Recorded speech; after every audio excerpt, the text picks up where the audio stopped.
In the world of haunted houses, perhaps no place is steeped in as much profound personal tragedy as the Winchester Mystery House in San Jose, California. This wasn't a house built to be lived in. It was a structure crafted from fear, superstition, and an immense fortune earned from what many called blood money. With 161 rooms, staircases leading straight into ceilings, doors opening to blank walls, and hallways winding like a maze, the Winchester Mystery House is an architectural marvel of madness. But behind its bizarre exterior lies the true story of a widowed woman, Sarah Winchester, who spent the last 38 years of her life in ceaseless construction, not to create a paradise, but to escape her own personal hell. It's widely believed she was attempting to appease and confuse the thousands of angry spirits of those who died by the barrel of a Winchester rifle, the very weapon that built her family's fortune. Hit that like button, subscribe to the channel, and join me as we delve into the tragedy of the infamous Winchester heiress. What was the prophecy that changed her life forever? And the big question that remains unanswered: is this truly a dwelling place for restless spirits, or simply a magnificent creation born from a brilliant mind tormented by grief? The story of the mansion is inextricably linked to the life of Sarah Lockwood Pardee, born in 1839 in New Haven, Connecticut.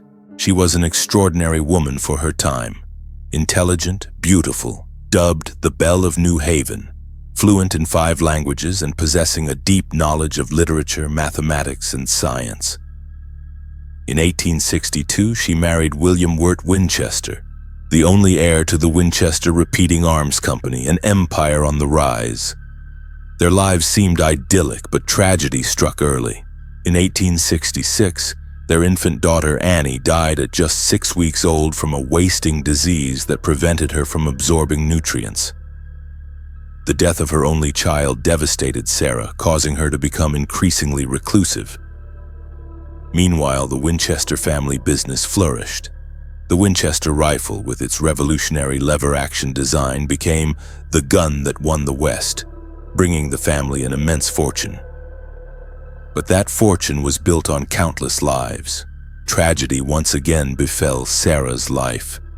Her father-in-law passed away in 1880, and just a year later, her beloved husband William also died at the age of 43 from tuberculosis. In her mid-40s, Sarah Winchester suddenly became a solitary widow, yet one of the wealthiest women in the world.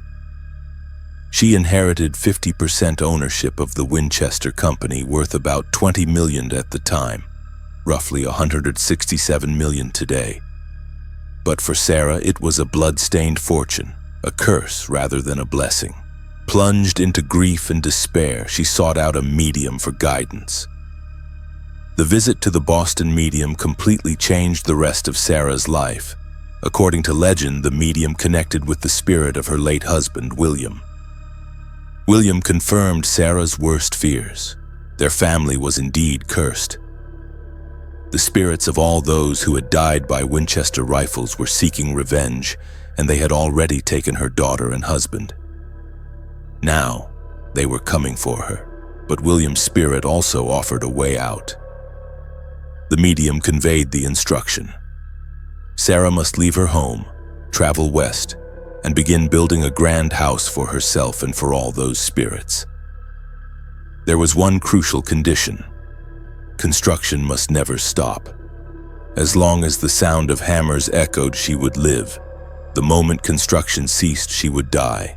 Believing the prophecy absolutely, and possibly also advised by her doctor to move to a warmer climate for her severe rheumatoid arthritis, Sarah packed her bags.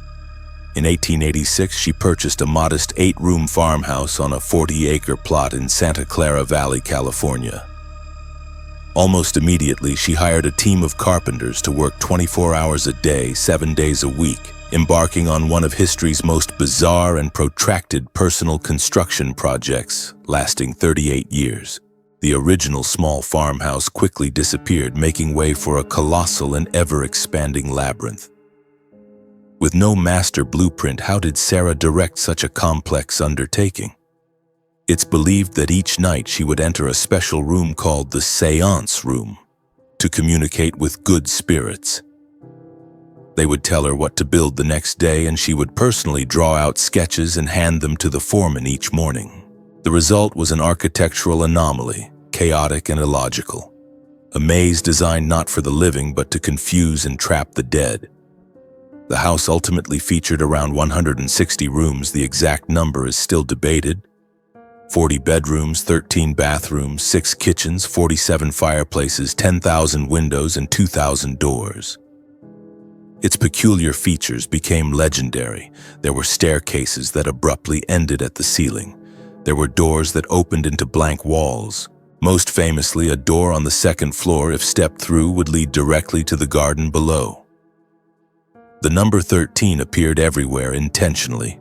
There were 13 bathrooms, windows with 13 panes, ceilings with 13 panels, staircases with 13 steps, and even her will was signed 13 times.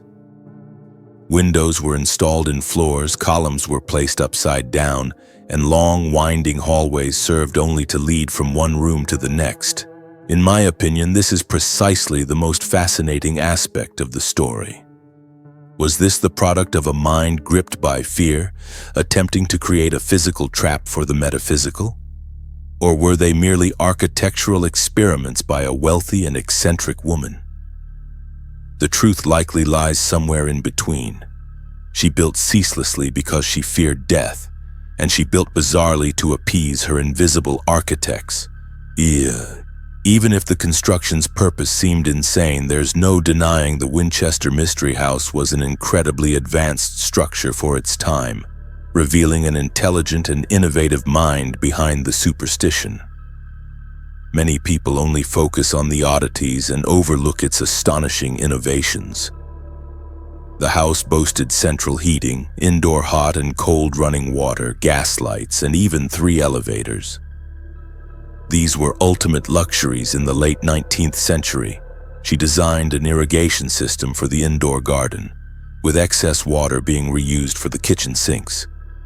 The staircases with extremely low risers might not have been to hinder spirits, but rather to help her, a woman suffering from severe arthritis, move more easily. Most importantly, the house was built on a floating foundation, a design that allowed the structure to move independently without being rigidly attached to its base. It was thanks to this ingenious design that the mansion did not completely collapse during the devastating 1906 San Francisco earthquake, although a 7-story tower and some areas were severely damaged. This is where we must ask the question: was Sarah truly mad? Or was she simply an educated, wealthy woman in immense grief who used architecture as therapy to cope with tragedy, while also creating a structure to both experiment with ideas and cater to her health needs? Historians point out that many peculiar features were actually the result of rebuilding after the earthquake, or were added later to enhance the mystery for tours. The truth, as always, is probably far more complex than the legend. Construction finally ceased on September 5, 1922, when Sarah Winchester passed away in her sleep from heart failure at the age of 83. It's said that as she drew her last breath, the hammers of the carpenters were still ringing, and they stopped mid-swing, leaving nails half-driven. After her death, the mansion was sold to a couple, John and Mamie Brown, and opened to the public for tours in 1923. Since then, countless stories of paranormal experiences from visitors and staff have emerged, suggesting that even though construction had stopped, Sarah's guests had not yet departed. One of the most reported ghosts is a mustachioed man in 19th century attire, nicknamed Clyde by staff. He is often seen in the basement pushing a wheelbarrow, or in the ballroom working by the fireplace. Sarah herself is also believed to still roam her labyrinth. One tour guide recounted hearing a loud sigh emanating from the hallway while she was describing the bedroom where Sarah was trapped after the earthquake. When she went to check, she only saw a small shadow moving away. It's believed to be Sarah expressing her displeasure that the room associated with her traumatic memory is on display. Footsteps are frequently heard throughout the mansion. Cabinet doors open on their own, and many staff members have reported feeling inexplicably touched or gently pushed. Over a century after the last hammer was laid down, the Winchester Mystery House continues to fascinate and haunt visitors from around the world. It has become a cultural icon, inspiring the horror film Winchester 2018 starring Helen Mirren and even Disneyland's famous Haunted Mansion ride. So what really happened? Was Sarah Winchester truly haunted and building the house at the spirit's command? Or was she just a grieving, eccentric widow who used her immense fortune to pursue a personal architectural obsession? My perspective is that the truth lies not at either extreme. Perhaps Sarah, consumed by grief and solitude, turned to spiritualism as a way to explain unbearable tragedies. The continuous construction might have been both a superstitious act to ward off death and a form of therapy to keep her mind occupied.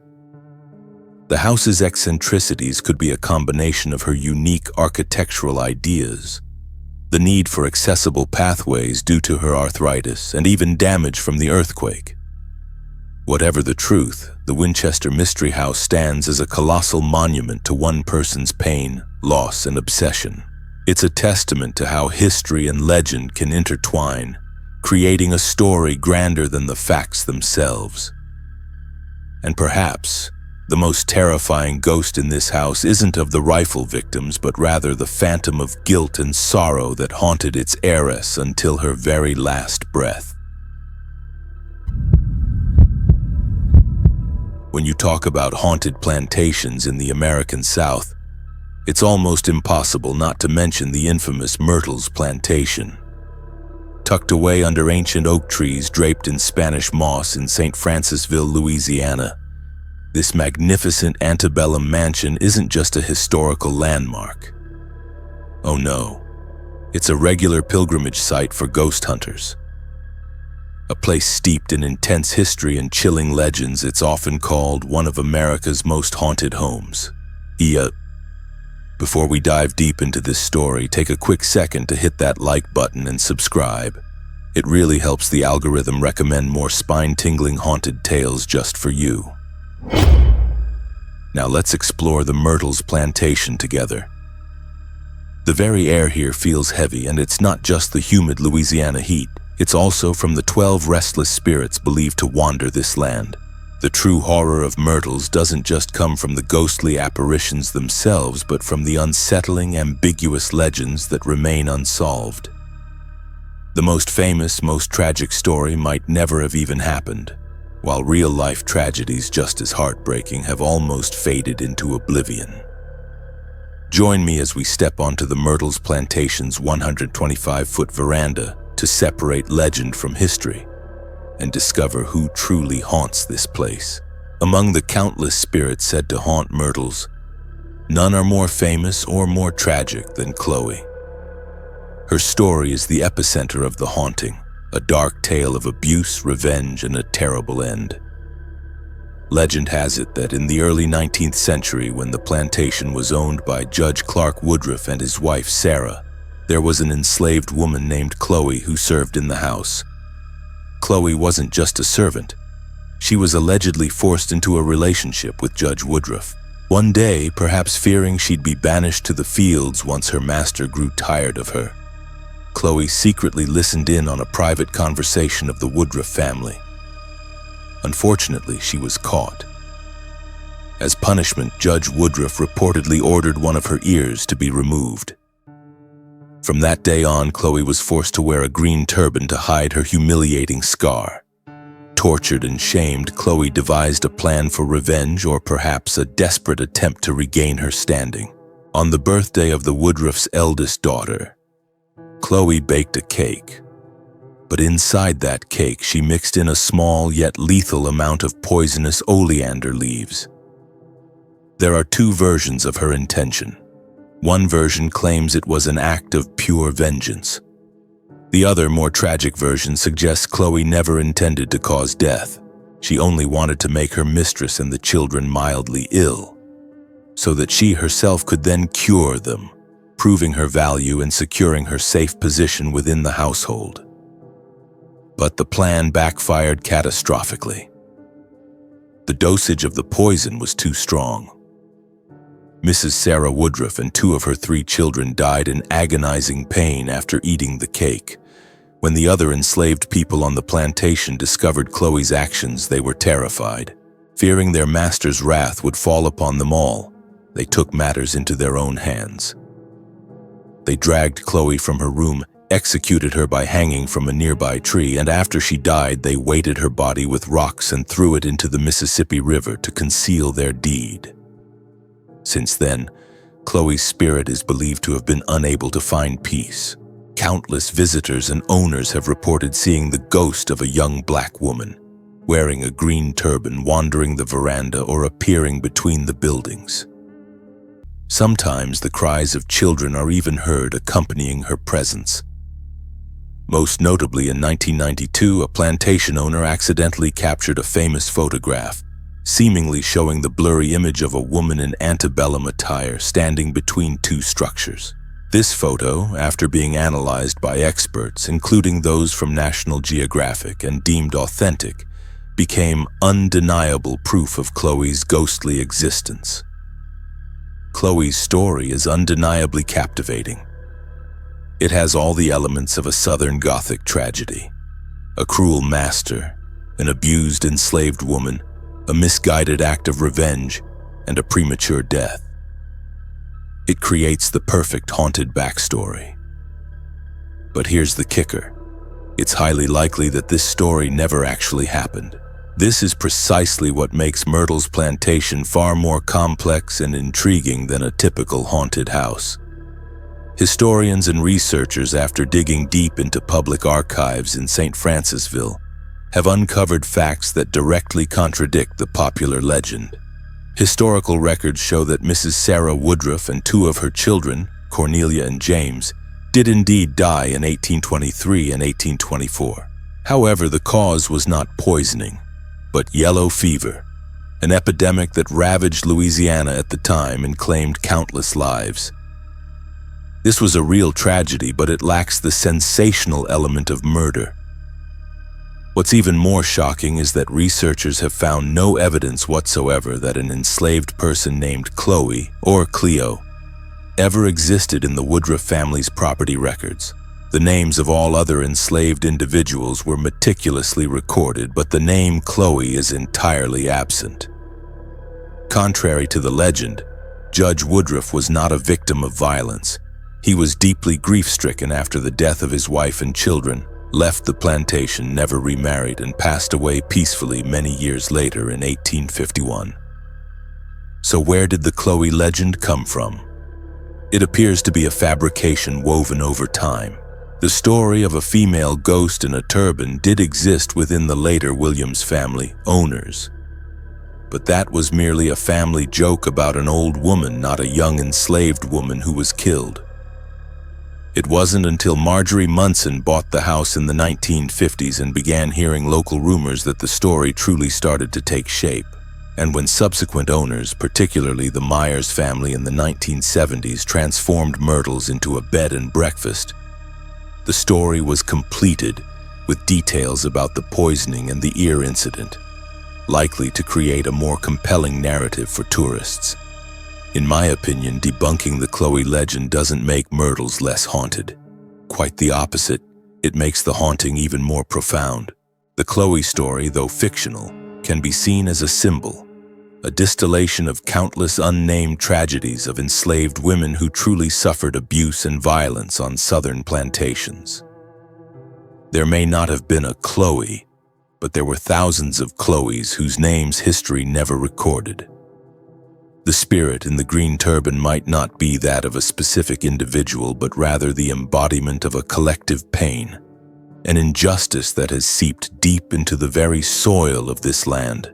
The fact that a fictional story became more famous than real tragedies also reveals a sad truth about how we consume history. We're often drawn to sensational narratives more than painful, complex truths. If Chloe's story is a fabrication, then what makes Myrtles one of America's most haunted homes? The answer lies in its real history, a history filled with despair, tragedy, and violence. The plantation was originally built in 1796 by General David Bradford, nicknamed Whiskey Dave. He was a lawyer and a leader of the Whiskey Rebellion in Pennsylvania.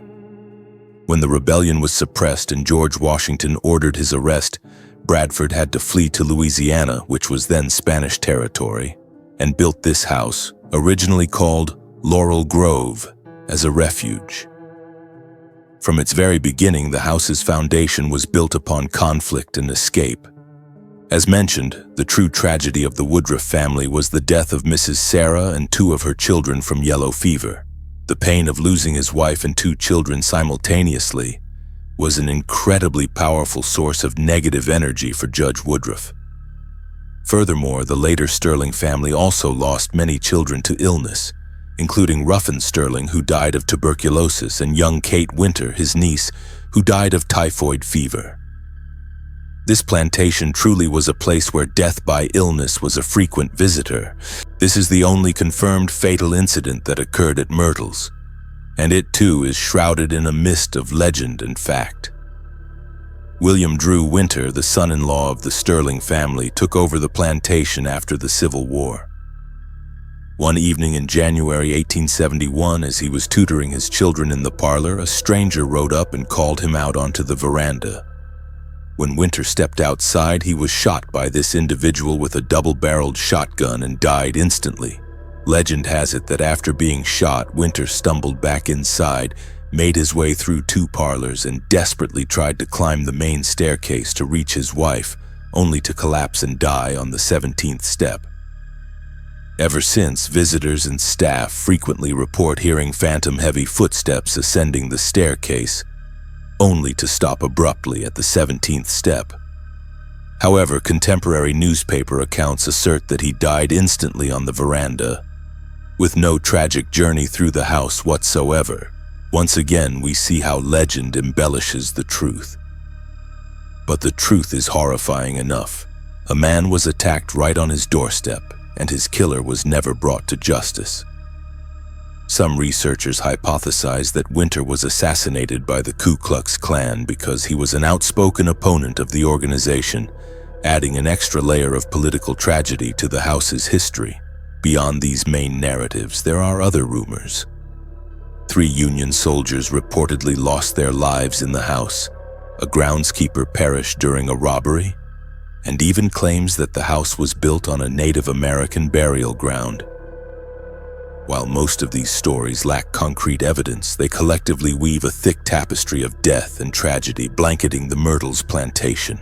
It's this overlapping of genuine sorrows, the pain of illness, of war, of violence, and of profound loss, that is the true source of the haunting. The ghosts of Myrtles likely don't need a fictional name like Chloe. They are real people, spirits who endured unimaginable tragedies, and their echoes still linger in the heavy air of this ancient plantation. The haunting of Myrtles isn't a recent discovery. Ghost stories began to emerge from many generations of owners, but they only truly became widely known in the mid-20th century. In the 1950s, an owner named Marjorie Munson publicly recounted her experiences with apparitions and disembodied voices in the house on numerous occasions.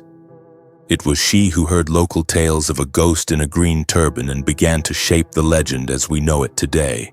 However, the doorway to the supernatural truly swung wide open in the 1970s, when James and Frances Myers, also recorded as Carmine, purchased the plantation and transformed it into a bed and breakfast. They had heard about the unexplained occurrences from Mrs. Munson and had prepared themselves for odd phenomena. But no amount of preparation could have been enough.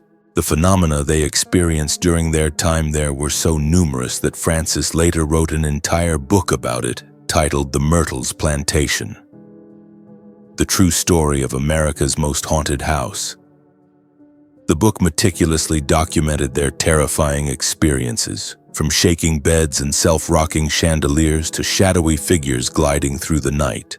When John and Tita Moss, the current owners, bought the inn in the 90s, Tita was initially very skeptical, assuming the paranormal tales were just a clever marketing ploy.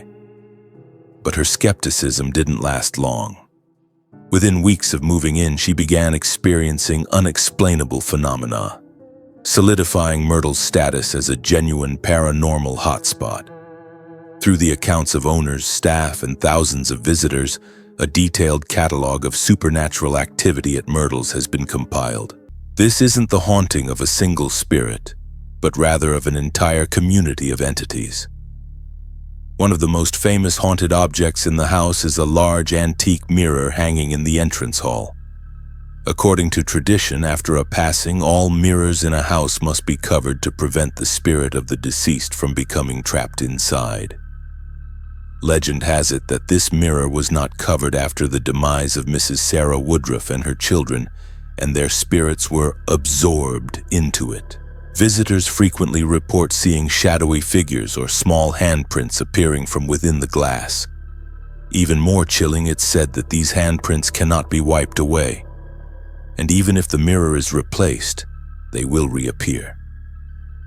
The laughter and cries of children are a frequent sound heard throughout the plantation, especially in the rough and sterling room, which once served as a children's nursery. Many guests have been awakened by the sound of children crying in the night, only to find no one there when they investigated. Others have felt their clothes gently tugged or experienced a tickling sensation. These child spirits are believed to be those of the Woodruff children who died of yellow fever, or young Kate Winter who succumbed to typhoid fever. One of the strangest and most unsettling phenomena experienced by owner Tita Moss was hearing familiar voices call her name. She repeatedly heard her husband's voice calling Tita, only to later discover he was working in another city. On another occasion, she heard the voice of a close friend call her name, but that friend wasn't even present. A psychic later suggested that the spirits might be trying to welcome her by using a voice she knew and trusted. Additionally, countless other phenomena have been reported. The grand piano on the first floor often plays by itself, repeating a single chord, and will stop abruptly when someone enters the room. Objects moving on their own have also been reported, most famously by the cast and crew of the film The Long Hot Summer in the 1980s. They repeatedly rearranged furniture in the room for filming, but upon returning, everything had mysteriously been moved back to its original positions. So what should we believe? The Myrtles Plantation puts us in a difficult position. On one hand, the most famous foundational stories, Chloe, the fabled incident on the 17th step, have been proven to be fictional or severely distorted by historical records. On the other hand, the sheer number of supernatural reports from independent witnesses across multiple generations is too extensive to easily dismiss. In my opinion, the truth of the haunting at Myrtles doesn't lie in whether the Chloe story is factual or not. The true haunting stems from the sheer accumulation of pain on this land. Just imagine, it's the suffering of hundreds of enslaved people who toiled and passed away in brutal conditions, whose names are forgotten. The Chloe legend, though inaccurate in its details, is accurate in its emotion. It represents the abuse and injustice countless individuals endured. It's the profound grief of a family like the Woodruffs, witnessing a wife and 2 children perish one after another from a terrible epidemic. It's the shock and injustice felt by a man like William Winter, attacked on his own doorstep for unknown reasons. It's the decline and despair of a once wealthy family after the Civil War, when their Confederate assets became worthless paper. I believe that these powerful emotional energies, suffering, fear, anger, despair, have soaked into the walls, floors, and even the very air of Myrtles. The ghosts themselves may be real, but the specific stories we tell about them, like Chloe's, are human constructs. They are how we try to name, to put a face on, an invisible fear and sorrow too vast to fully comprehend. We need a story with clear antagonists and victims to explain the unease this place evokes. Today, the Myrtles Plantation continues to operate as a popular bed and breakfast and tourist attraction, where its tragedy has become its greatest commercial asset. Visitors from around the world come not only to admire the magnificent antebellum architecture, but also to hope for an encounter with one of its many spirits. And perhaps that is the ultimate truth of Myrtles. Whether you believe in Chloe, William Winter, or the Woodruff children, there's no denying that there is something here. An energy, a presence, a deep-seated sadness that even the most skeptical can feel. The Myrtles Plantation stands as a witness to a turbulent and painful past of the American South. And as long as the stories are told, the footsteps echo on the 17th step, and the handprints appear in the mirror, the spirits of Myrtles, whether real or legendary, will never truly find peace.